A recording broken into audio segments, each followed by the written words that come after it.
chemistry class. Today I came with a topic that is ionic mobility. Let us solve a question based on ionic mobility.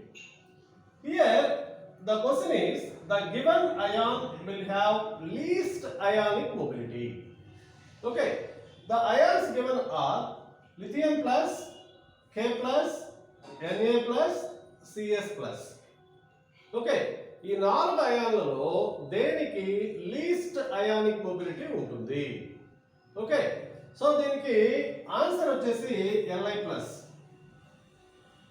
Li plus lithium plus will have least ionic mobility. ఇప్పుడు మనకు ఒక doubt వస్తుంది. Mobility is inversely proportional to size కదా, అంటే mobility అనేది size పెరిగే కొద్దీ తగ్గుతుంది. అలాంటప్పుడు లీస్ట్ అయానిక్ మొబిలిటీ అనేది దేనికి ఉండాలి? సీసీఎంకి ఉండాలి.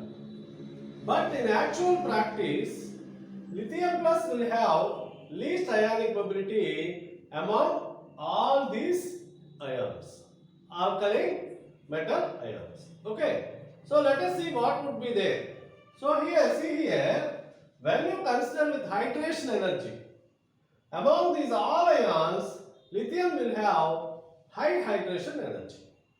Okay, hydration means the combining with the water molecules, the capacity to combine with water molecule. Here, one lithium ion surrounded by 6 water molecules like this.